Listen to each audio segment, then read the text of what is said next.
Hello everyone, welcome to my channel. मेरा नाम है अनिकेत और आज हम डिस्कस कर रहे हैं कोड शेफ का स्टार्टर 239 बिगिनिंग्स एंड एंडिंग्स। रीड करते हैं क्वेश्चन को। An array A of length N is called good if its first element is equal to its last element. अगर एरे में कुछ एलिमेंट्स हैं और उसका फर्स्ट एलिमेंट अगर एक्स है और लास्ट एलिमेंट अगर वाई है, तो हम उस एरे को गुड तब कहेंगे जब हमारा एक्स और वाई एलिमेंट दोनों बराबर हो। अगर ये दोनों बराबर नहीं है तो वो एरे गुड नहीं माना जाएगा। You are given an array A of length N, in one move you can swap two adjacent element of A. एक मूव में आप एडजेसेंट एलिमेंट्स जो है एरे के, उनको आपस में स्वैप कर सकते हैं, यानी कि ए आई और ए आई प्लस वन को आप एक दूसरे की जगह से इंटरचेंज कर सकते हैं। Find the minimum number of moves needed to make the array A good. ऐसा करने के बाद आपका एरे जो है वो गुड बन जाएगा, लेकिन आपको ये मिनिमम टाइम्स करना है। तो इस क्वेश्चन में यही पूछा गया है कि आप ये वाला ऑपरेशन मिनिमम नंबर ऑफ कितनी बार करेंगे जिसका जिससे आपका एरे जो है वो गुड बन जाए। If it is impossible to make A good no matter what print -1 instead. ये बता रहा है कि अगर ऐसा इम्पॉसिबल है, मतलब आपके लिए पॉसिबल ही नहीं है, चाहे आप कितने भी स्वैप्स कर लें और आप नहीं कर पा रहे हैं फर्स्ट और लास्ट एलिमेंट को इक्वल, तो आपका एरे गुड बनेगा ही नहीं, तो ये इम्पॉसिबल हो जाएगा। तो इस वजह से आपको रिटर्न कर देना है -1। तो सबसे पहला हमारे पास क्वेश्चन आता है कि हम कैसे चेक करेंगे कि इम्पॉसिबल है ये कि नहीं। तो इम्पॉसिबल चेक करने के लिए हमें इस कंडीशन में देखना पड़ेगा, जैसे कि इस एरे में है कि x और y दोनों बराबर होने चाहिए। तो इसका मतलब ये है कि there should be at least one pair which is equal.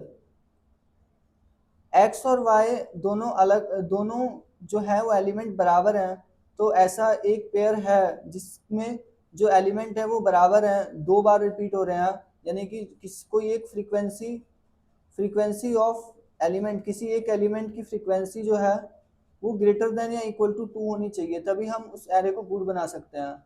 अगर हमारा एरे में कोई भी ऐसा एलिमेंट नहीं है जिसकी फ्रीक्वेंसी 2 या 2 से ज़्यादा है, तो हम उस एरे को कितने भी ऑपरेशंस करें स्वैप वाले, हम उसको गुड नहीं बना सकते। आई होप आपको इम्पॉसिबल वाला केस समझ में आया होगा कि आपको कब रिटर्न -1 करना है। नेक्स्ट, अब हम इस टेस्ट केस को ड्राई रन करते हैं, देखते हैं इससे हमें क्या क्या ऑब्जर्वेशन मिलती है। सबसे पहला मेरा क्वेश्चन ये है कि क्या आप 2 को स्टार्ट और एंड में लगा सकते हैं। सबसे पहले मैं इन सब की फ्रीक्वेंसीज स्टोर कर ले रहा हूँ। 2 कितनी बार आया है, 2 आया है हमारा एक बार, 3 आया है हमारा 3 बार, और 4 आया है हमारा 2 बार, 5 आया है हमारा 2 बार, 6 आया है हमारा 2 टाइम्स, 8 आया है हमारा 2 टाइम्स, एंड 9 हमारा ओनली 1 टाइम आया है। 3 4 6 8 10 12 13, 3 3 9 3 12, और कोई एलिमेंट शायद बचे हैं क्या, 7 बच गया है। 7 कितनी बार आया है, 7 एक बार आया है। और कोई एलिमेंट बचा है क्या, 3 1 4 2 6 2 8 2 10 2 12 2 14, 3 3 6 3 9 3 12 2 14, यानी सारे एलिमेंट हमारे इस मैप में कवर हो गए हैं।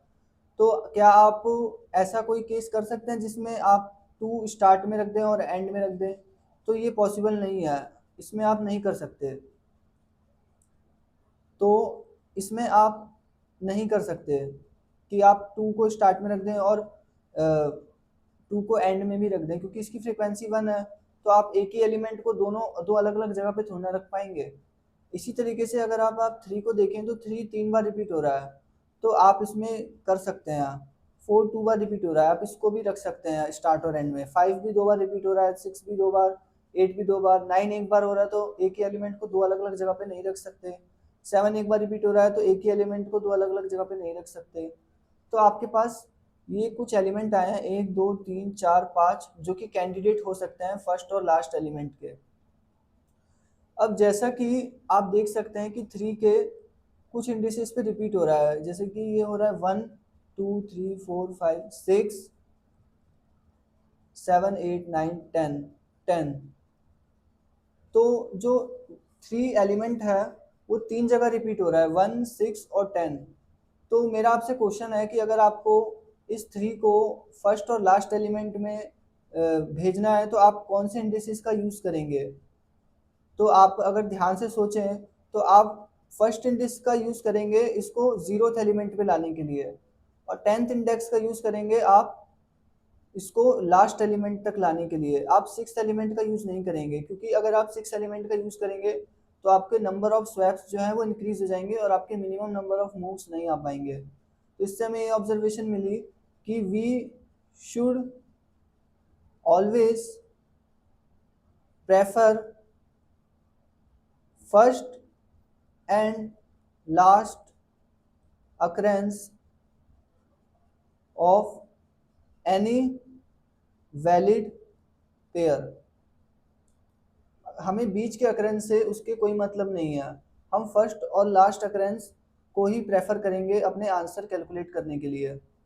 मेरा वैलिड पेयर कहने से मतलब ये है कि जिनकी फ्रीक्वेंसी 2 या 2 से ज़्यादा है। तो अब क्वेश्चन ये उठता है कि आप फर्स्ट एंड लास्ट अकरेंस कैसे ट्रैक करेंगे? तो उसके लिए आप मैप बना सकते हैं जिसकी जो की होगी वो हमारा एरे ऑफ आई होगा, और जिसकी जो वैल्यू होगी वो हमारा लिस्ट ऑफ इंडिसेस होगा कि कहाँ पे वो एक्चुअली प्रेजेंट है वो एरे ऑफ आई। तो इस मैप की मदद से हम फर्स्ट एंड लास्ट अकरेंस हम निकाल पाएंगे और ऑप्टिमली हम फाइंड कर पाएंगे कि हमारा जो आंसर है वो किस केस में मिनिमम आ रहा है, कौन से एलिमेंट को रखने के बाद हमारा आंसर मिनिमम आ रहा है। जैसे कि अगर हम इसमें देखें तो हम 3 को रख सकते हैं फर्स्ट एंड लास्ट एलिमेंट में, लेकिन 3 को अगर हमें फर्स्ट पे लाना है तो 1 से 0 पे, तो इसका जो ऑपरेशन होगा, एक तो फर्स्ट एलिमेंट पे लाने के लिए इसका एक ऑपरेशन होगा और लास्ट एलिमेंट पे लाने के लिए इसका 1 2 3 3 ऑपरेशंस होंगे। तो इसमें टोटल हमारे 4 ऑपरेशन लगेंगे अगर हम 3 को कैंडिडेट बनाते हैं फर्स्ट एंड लास्ट एलिमेंट का। अगर हम 4 को कैंडिडेट बनाते हैं तो हमारे 4 1 2 3 4 5 5 जम्प्स फॉरवर्ड बैकवर्ड जाने में लगेगा 4 को, यानी फर्स्ट इंडेक्स बनने में लगेगा। और 1 2 3 4 5 5 जम्प्स इसको लास्ट इंडेक्स बनने में भी लगेगा, तो ये हमारा 10 आ जाएगा। इस तरीके से अगर आप 5 को देखें तो 5 में 1 2 2 जम्प्स इसको लगेंगे फर्स्ट इंडेक्स बनने में, और 5 का लास्ट अकरेंस जो है वो इधर है, तो एक जंप लगेगा इसको लास्ट इंडेक्स बनने में, तो ये हो जाएगा हमारा 3। इसी तरह से अगर हम 6 को देखें 1 2 3 4 4 जम्प्स लगेंगे इसको लास्ट इंडेक्स बनने में, और 1 2 3 3 जम्प्स इसको लगेंगे फर्स्ट इंडेक्स बनने में, तो हमारा 7 हो जाएगा। अगर हम 8 को देखें तो 1 2 3 4 4 जम्प्स लगेंगे इसको फर्स्ट इंडेक्स बनने में, और 1 2 2 जम्प्स इसको लगेंगे लास्ट इंडेक्स बनने में, तो ये हमारा आंसर 6 आ जाएगा। अगर हम सभी कैंडिडेट में से देखें कि किस कैंडिडेट को बनाने में हमें सबसे कम स्टेप्स लग रहे हैं, सबसे कम मूव हम ले रहे हैं, तो वो हमारा कैंडिडेट होगा 5।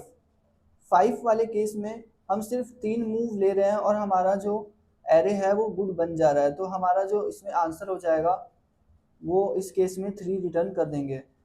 यही सेम इंट्यूशन मैंने अपने कोड में भी लिखी है, देखते हैं हम अपना कोड। सबसे पहले मैंने एक मैप इनिशियलाइज करा जिसका की जो है वो एरे ऑफ आई होगा, और जिसकी जो वैल्यू होगी वो लिस्ट ऑफ इंडिसेस होगा कि वो जो वैल्यू है वो कौन कौन से इंडिसेस पे प्रेजेंट है। और फिर मैंने इस मैप को फिल करा। अगर मैप में अगर वो की नहीं है तो हम उसके कॉरस्पॉन्डिंग एक नई लिस्ट बनाएंगे, ताकि जब भी हम गेट करें किसी भी वैल्यू को तो हमारे पास श्योरिटी हो कि हमें वो वैल्यू, हमें वो की मिल ही जाए और हम उसमें ऐड कर दें वो इंडिसेस को। फिर नेक्स्ट टाइम मैंने मिनी को एक इनिशियलाइज किया वेरिएबल जिसका मैंने वैल्यू रखा है इंटीजर डॉट मैक्स वैल्यू। अगर इस वाले लूप में अगर वो चेंज हो जाता है ठीक है, अगर नहीं चेंज होता है तो इसका मतलब हमारा कोई कैंडिडेट है ही नहीं, और हम मिनी अगर लास्ट तक indices integer dot max value रहता है तो हम प्रिंट कर देंगे -1 को। अगर ये minus integer dot max value के अलावा कुछ और हो जाता है अपडेट होके इस दौरान, तो हम उसको वही ओरिजिनली प्रिंट कर देंगे। फिर मैंने मैप में प्रोसेस किया और मैंने लिस्ट निकाली जो कि वैल्यू है मैप डॉट की के कॉरस्पॉन्डिंग जो लिस्ट है वो निकाली। अगर उस लिस्ट का साइज लेस देन 2 है तो वो वैलिड कैंडिडेट नहीं हो सकता, क्योंकि एक ही एलिमेंट दो अलग अलग दो एंड पे प्रेजेंट नहीं हो सकता। उसके लिए आपके पास जो एलिमेंट की फ्रीक्वेंसी है वो 2 या 2 से ज़्यादा होनी चाहिए। तो यहीं से हम कंटिन्यू कर देंगे, क्योंकि हमारा जो एलिमेंट की फ्रीक्वेंसी है वो लेस देन 2 है। अगर वो ग्रेटर देन या इक्वल टू 2 होगी तो हम नेक्स्ट लाइन पे आएंगे और हम स्टार्ट इंडेक्स कैलकुलेट करेंगे और एंड इंडेक्स कैलकुलेट करेंगे।